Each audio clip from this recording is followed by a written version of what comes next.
మరి ఇండియన్ నేవీలో పనిచేసే రవీంద్ర అన్న అతను దారుణంగా చంపడం జరిగింది. అయితే దీన్ని ఈ కేసు దర్యాప్తులో మన పూర్వాపరాలు పరిశీలిస్తే డేటింగ్ యాప్ వలన ఇతను అమ్మాయిని పరిచయం చేసుకున్నాడు. డేటింగ్ యాప్ ద్వారా ఈ అమ్మాయి వచ్చేసి మౌనిక ఇంటర్ వరకు చదువుకుందండి. మన ఇక్కడ మరి పంజాబ్ నేషనల్ బ్యాంక్లో మరి దీంట్లో పనిచేస్తూ ఉంది.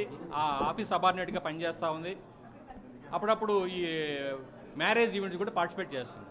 అయితే ఇతను ఉద్దేశపూర్వకంగా 2021 నుండి ఈ డేటింగ్ యాప్ ద్వారా ఇతను ఈ అమ్మాయిని ఈ రిలేషన్స్ కంటిన్యూ చేస్తున్నట్టుగా తెలుస్తూ ఉంది.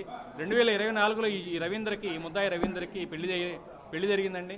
పెళ్ళైన తర్వాత కూడా ఈ అమ్మాయితో రిలేషన్స్ కంటిన్యూ చేశాడు.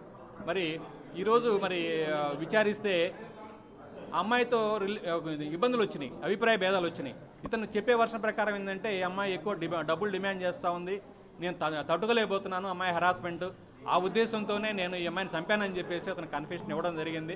అయితే అతను వర్షన్ ఎంతవరకు కరెక్ట్ అనేది, అతను డబ్బులు ఇచ్చాడా లేదా, అమ్మాయికి ఎంత డబ్బులు ఇచ్చాడు, అమ్మాయి హరాస్మెంట్ కరెక్టా కాదనేది కూడా ఆ కోణంలో మరి ఇతని అకౌంట్స్, అమ్మాయి అకౌంట్స్ కూడా మరి దర్యాప్తులో భాగంగా వెరిఫై చేయడం జరుగుతూ ఉంది. అదే ఇప్పుడు ఇది అమ్మాయి హెరాస్ చేస్తుంది, డబ్బుల కోసం హెరాస్ చేస్తుందని చెప్పి అతని వర్షన్ అది.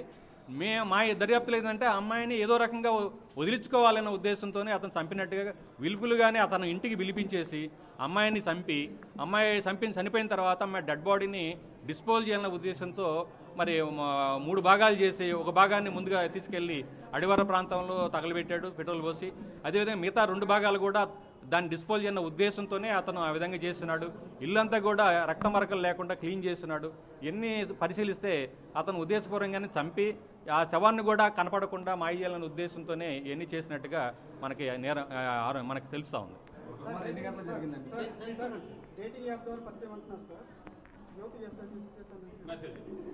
ఇప్పుడు ఇది ఈ ఇన్సిడెంట్ అండి. యాక్చువల్గా అమ్మాయి చదువుకున్న అమ్మాయి ఇంటర్మీడియట్, వీడి మరి ఆల్రెడీ ఉద్యోగం చేస్తూ ఉన్నాడు చింతాట రవీంద్రన్ అతను. మరి ఇతను కావాలనే ఉద్దేశంతోనే 2021లో ఈ అమ్మాయిని పరిచయం చేసుకొని డేటింగ్ యాప్ ద్వారా పెళ్ళైన తర్వాత కూడా కంటిన్యూ చేస్తున్నాడు.